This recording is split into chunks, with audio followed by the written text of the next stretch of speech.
Salut à tous et à toutes, c'est Florent de la chaîne Hobby Figurines et on se retrouve pour une nouvelle vidéo, donc une vidéo unboxing sur voilà, un vaisseau de l'attaque des clones, donc l'ARC 170, donc l'ancêtre du X-Wing. Vaisseau beaucoup gros, plus gros que le X-Wing.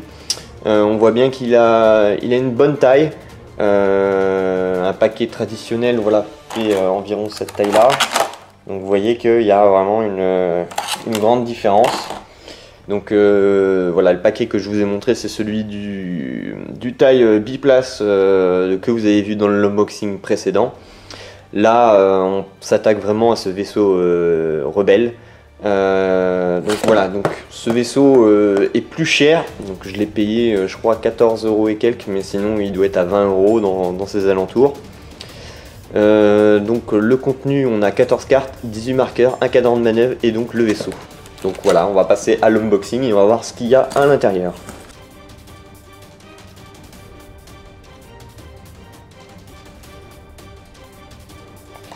Donc le vaisseau qui est vraiment bien costaud. Donc du coup pour ranger, c'est vrai que je sais pas comment je vais faire pour le ranger celui-là.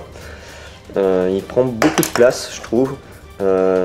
Voilà, après il a une très belle finition, il a pas mal de canons. Je m'attendais à avoir moins de canons, mais en fait il en a pas mal. Il en a deux devant, un là, un en dessous. Ils sont assez comasses. Il a une très belle gueule, franchement, je suis assez content. Donc on a toujours le socle, donc un socle traditionnel et non gros vaisseau, parce que ce n'est pas non plus un immense vaisseau, ça reste un vaisseau petit, mais qui est plus gros que les autres, bien entendu, avec sa petite tige. On doit toujours garder cette petite attache du cadran de manœuvre, donc à mettre de côté mais pas le perdre, pour pouvoir voilà, l'assembler. Alors, au niveau du contenu, on a aussi bien sûr les cartes et les jetons. Donc, tout ce qui est jetons focus, acquisition de cible, etc.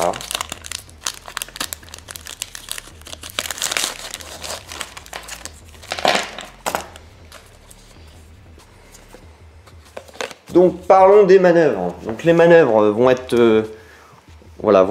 beaucoup de vert et beaucoup de rouge aussi, mais on a moins de blanc. Donc du coup le 1 tout droit, le 1 en courbe est en vert, le 2 virage à sec est en blanc, le 2 virage tout court est en vert, le 2 tout droit est vert, le 3 virage à sec en rouge, 3 en courbe blanc, 3 droit blanc. Donc voilà, en 4 on a un tout droit rouge et un demi-tour en rouge.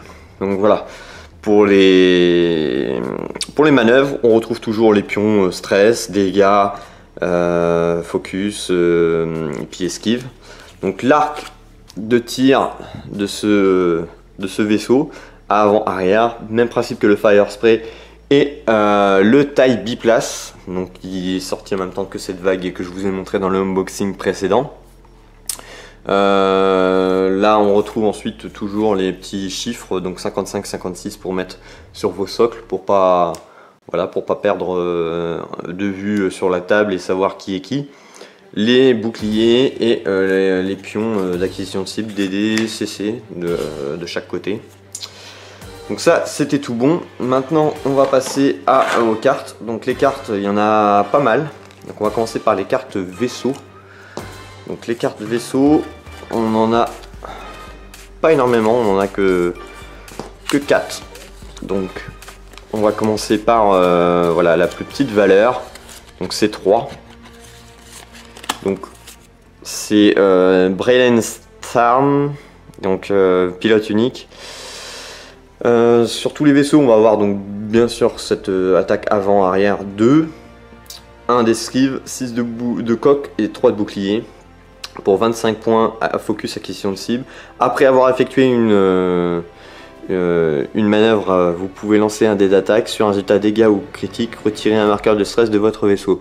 Donc ça veut dire qu'il peut se déstresser facilement, donc ça veut dire que vous faites un demi-tour. Vous pouvez voilà, le déstresser. Donc celle-là elle est forte franchement pour 25 points. C'est un vaisseau qui va pas beaucoup stresser, qui va pouvoir faire des demi-tours et avoir une chance sur 2 de retirer son stress. En Voilà, en équipement, on peut très bien lui mettre une torpille, un membre d'équipage ou un druide comme R2D2 par exemple. En 4 valeurs de pilotage, on a Tan Karel, donc 26 points. Après qu'un vaisseau ennemi situé dans votre arc de tir à portée 1 à 3 attaque un autre vaisseau allié, vous pouvez effectuer une action gratuite. Donc ça c'est pas trop mal, donc toujours le même truc au niveau du bandeau. Ensuite on a Nora Wexley. Quand vous attaquez ou vous défendez, vous pouvez dépenser une acquisition de cible que vous avez sur le vaisseau ennemi pour ajouter un résultat focus à votre jet. Donc pour 29 points, vous avez juste la petite médaille en plus, valeur de pilotage de 7. Voilà, ça reste correct, c'est un vaisseau pas trop cher, ça va. Oui, bien sûr, là, bon, je me suis trompé, j'ai passé le 7 avant le 6, mais c'est pas trop grave. Donc la valeur de pilotage de 6, Charabé. Quand un autre vaisseau allié situé à portée 1 et 2 attaque, il peut considérer votre marqueur d'acquisition de cible bleu comme le sien. Ça c'est pas mal, donc ça permet d'acquérir et qu'un gros vaisseau qui bourrine bien peut voilà, prendre en arrière le vaisseau que vous avez pris en cible et que vous n'avez pas le temps de l'avoir dans votre arc de tir. Donc c'est pas mal celle-là, donc pareil, vous avez juste la médaille en plus pour 28 points, c'est fort. Voilà, donc vous avez par contre que des pilotes uniques, donc ça veut dire que vous aurez la possibilité de mettre maximum 4 vaisseaux et pas plus pour l'instant. Au niveau des cartes, bah voilà, là on a pas mal de petites cartes, plus que par exemple le Type Biplash je trouve. Mais en même temps, voilà, c'est un paquet qui est beaucoup plus cher. Alors on a officier de reconnaissance, donc pour 3 points, quand vous effectuez une action de concentration, assignez un marqueur de concentration supplémentaire à votre vaisseau. Membre d'équipage.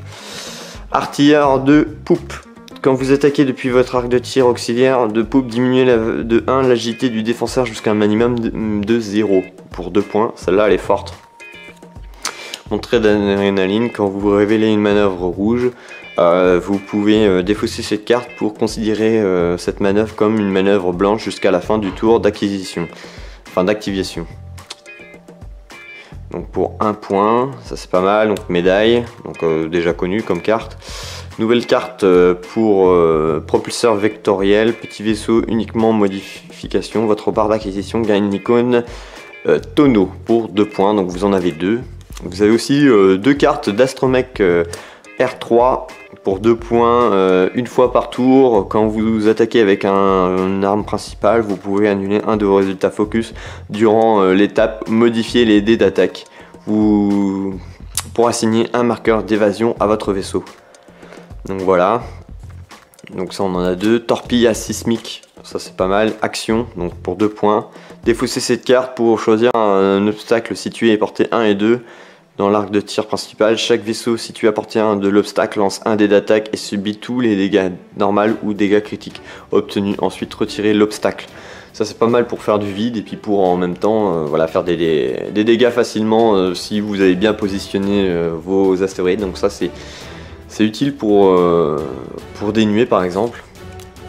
Et on a en révision de l'Alliance, donc pour 0 points, l'arc 170 uniquement.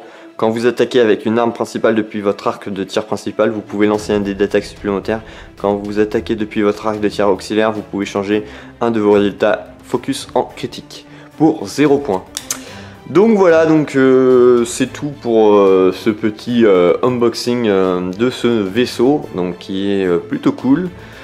Donc voilà, donc je vous invite à rejoindre la page Facebook X-Wing, le jeu de figurines France, voir lien dans la description. Si ce n'est pas fait, de vous abonner à mes pages Facebook et YouTube. Et donc je vous retrouve pour de prochaines vidéos. Salut à tous et à toutes.